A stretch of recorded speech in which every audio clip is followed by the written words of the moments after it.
How do you have a fumble in the red zone, a blocked field goal, and 2 interceptions, and you still lose the game? That is the story of the Steelers versus the Dallas Cowboys. They lose this game 20-17. I don't want to hear about the defense choked at the end. None of that crap. This offense has looked terrible over the last 2 weeks in the first half. They come out slow. They come out unprepared. And the only time that they want Justin Fields to go out there and throw the football is when they're down by 7 to 10 points. Today was unacceptable. And now this loss, this goes to Coach Tomlin, Arthur Smith, and the run game as a whole. When I look at this Steelers team, they base themselves off the run game. And you can't run the damn ball against a Cowboys team that's decimated and has been trashed against the run for the last 5 to 6 years. They didn't have Michael Parsons. They didn't have DeMarcus Lawrence. They're down to their third and fourth string guys. It's ridiculous. And I understand the Steelers without James Daniel, their best offensive lineman in the interior. He's going to be out for the rest of the season. But they've drafted guys to be in this situation. I understand that they're without Jaylen Warren and Cordell Patterson. And I will say this right here, and I've said it in the past. Naji Harris is too slow to be coming out of that backfield. He has no speed. When it's an open hole, he can't hit it because as soon as he hits the hole, the linebackers are there. He doesn't have the acceleration and the top end speed like Cordell Patterson or even Jaylen Warren. He is too slow to come out the backfield. He is better as a receiving running back at this stage of the game. Want to know why? Because they can make space for him on screen passes. And he was the leading wide receiver in today's game. Justin Fields did miss throws, but I'm not going to put all this on Justin Fields because we go back to last week. It was the same thing again against the Indianapolis Colts. They come out slow in the first half, and then when they go down, that's when they want to have Justin Fields go out there and throw the football. But he only has one consistent wide receiver in George Pickens. That's it. And you can say they need to go trade for Devontae Adams. It doesn't matter if you go bring in prime Randy Moss, you bring in prime Larry Fitzgerald. If the offensive play calling is going to be this abysmal, it doesn't matter. And the receiving core is a major problem. To lose 2 games like this back to back, that's unacceptable. And it's sad because you saw what happened in the second half of last game. You would think, let's open up the offense. No, let's just run the football with one of the slowest running backs in the NFL. And it wasn't working. And when the blitz is there, Justin Fields just goes in and just gets hit. The amount of dumb hits that he took today were ridiculous. The offensive play calling deserves an F. The clock management was an F as well. How do you only have 17 points off a blocked field goal, 2 interceptions, and a fumble?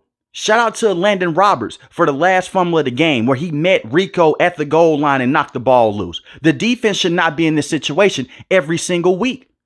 This team has been defensive dependent over the last couple of years. Justin Fields has the mobility, has the big arm, but he still has a long ways to go. And bringing in Russell Wilson is not going to help this because it's a play calling issue. This is a team that loves to run the football. Naji Harris averaged 3 yards a carry. 42 rushing yards. Justin Fields had 27 rushing yards. And I understand the running back room is decimated. Cowboys are decimated as well. The defense did a very good job today. Want to know why they were giving up big plays at the end? Because they're tired. They're on the field majority of the time. You only get 2 touchdowns out of all those opportunities. And the last touchdown, the lateral pass to Pat Freiermuth, I'm going to be honest here, it shouldn't have counted. Because Dan Moore Jr. stepped out. It was a illegal man downfield, but the referees didn't catch it. It was also a pick play when Justin Fields had the biggest play to George Pickens of the day. It was a pick play by Naji Harris. They didn't call it. The referees let it slide. They also let some things slide for the Cowboys as well when they were holding TJ Watt in the first and second quarter. And I understand the referees aren't 100% going to get everything right. They're not AIs. I understand that. But this loss today, man, the fact that those Steeler fans had to wait an hour and 30 plus because of a weather delay. It is currently, as I record this video, 104 in PA. Ridiculous. Ridiculous. This was a terrible outing. Everyone on the offensive end did nothing to win this game. 0. Justin Fields got knocked out of the game for a play. Kyle Allen comes in, delivers a strike to Pat Freiermuth down the middle of the field. They could have just kept him in for the game because Justin Fields wasn't going to pass deep down the field. They're not giving him the opportunity to. They're handcuffing him. And he also had another fumble as well. That's 5 games in a row with a fumble. 5. The Dallas Cowboys run game has been very inconsistent. It's been very bad this season. Rico had 114 rushing yards off of 22 carries. This wasn't the defense's fault, though. This is because your offense is 3 and out, 3 and out. Drop passes, sloppy play. And it's not because of the weather. It was done raining. They lose in heartbreaking fashion. And to see Cameron Hayward and TJ Watt just put their head down like it's their fault, it's not their fault. It's Arthur Smith's fault because he can't call plays unless you're running it up the gut or it's a screen pass to Naji Harris. How is your running back the leading wide receiver? 35 receiving yards on the day. That was the leading wide receiver. This is the worst receiving core that they have had in the last 15 or 20 years. They've always had good wide receivers. And Roman Wilson has yet to debut with the team. He's fully healthy now. And I understand he missed training camp. He may not come in and be this amazing over-the-top wide receiver. I understand that. But at least give that kid some burn on the field. They could have just kept Deontay Johnson at this point. Dante Jackson did have a good interception in this game, but they let up a lot of big plays. And I will say this about the defense as well. It was a lot of times the Cowboys just getting down the field. Big passes after big passes after big passes. It's the same thing with Justin Herbert before he went out with the ankle injury. Now, they did do better in the second half, but it was just big passes over and over again. They have to do better. They have this bend but don't break defense. Their defense is predicated off of pressure. And I understand Nick Herbig went down as well. That did not help matters. But if Alex Highsmith and TJ Watt and Cameron Hayward, if they're not constantly getting to the quarterback, the defense is no good at all. They are predicated off the success of pass rushes. And it's a gimmicky defense. It's not going to work. It's not true adjustments. If the pressure is not there, the cornerbacks can't hold up. And Minkah Fitzpatrick has looked good, but he hasn't been the same Minkah Fitzpatrick over the last couple of years. He hasn't been the same guy. Not even close. This was a terrible, piss-poor outing by the Steelers. And that goes on Coach Tomlin, that goes on Arthur Smith, that goes on Justin Fields as well for missing key throws. George Pickens is running wide open down the field, and he doesn't see him.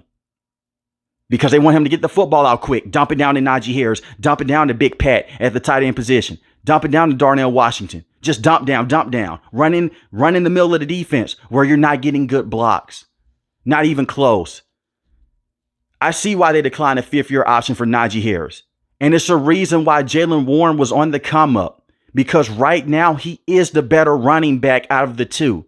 Because of the ability to get out of traffic. When you have 2 to 3 bodies around Naji, he can't get out of the traffic. He can't get out of the jam. He doesn't have the straight line speed like Jaylen Warren. And he doesn't have the ability to make people miss. Did you see him on the screen pass today? He couldn't make anyone miss. He couldn't make anyone go out of their way to miss a tackle. He's a straight power back. That's it. And he's lost his speed from his rookie season. And he was never the fastest running back in the first place. And if you want to debate that, go back and look at the Indianapolis Colts game. The run game was significantly better when Cordell Patterson was in because he gave them a boost. And as soon as he went out, the run game took a massive hit. Because Naji Harris needs space because he doesn't have the speed. And Justin Fields has to do a better job of reading the field. Open up the offense. This is 2 losses in a row. I understand what happened last week in the back half of that Colts game. They went out there. They made key adjustments. They let Justin Fields throw the football more. But this is a Cowboys defense that's without their best players. And shout out to them for taking care of business. But Dak Prescott played horrible today. He had 2 key interceptions. One in the red zone and one going deep down the field. Joey Porter Jr. got an interception. And he did a solid job on CeeDee Lamb. Elliott is the guy that gave up the game-winning touchdown play to Jalen Tolbert, but I can't even blame him for it. Why do you have him in the deep part of the end zone to come back on a trail route, and then it becomes an out route? He can't cover that space. Why is a safety on a slot receiver to begin with? It's ridiculous. This is ridiculous. It's the same thing over and over again. And I know what Coach Tomlin's going to say. We have to execute better. It's only so much a special teams can do when they get a blocked field goal. The defense has to go out there and score points, I guess. It's the same thing that happened last season with Kenny Pickett and Mitch Trubisky. 2 losses in a row. and they're handcuffing their quarterback in Justin Fields. And if you don't want him to throw the football down the field, just put in Russell Wilson. Just put in Russ. It's not going to help much, but just put him in because he fits that system better than Justin Fields. They've handcuffed this kid. They didn't score an offensive touchdown in week 1 against the Falcons. All of it was field goals. And even if they won this game tonight, I would have the same type of tone because there's no way that the defensive special teams put in that amount of work in a game and you only walk away with 17 freaking points. Conservative. I can tell you how conservative they were. 3 straight plays in the first quarter. Go out there and kick a field goal when they're down 3-0. Believe in your defense. It's only so much your defense can do in today's NFL. Piss poor outing, piss poor coaching by Tomlin. But let me know in the comment section, what do you guys think about tonight's game? If you're new to the channel, hit the subscribe button. You like the video, hit the like button. I want each and every last one of you guys to stay safe, stay positive. Thanks for watching my video, guys. God bless. Peace.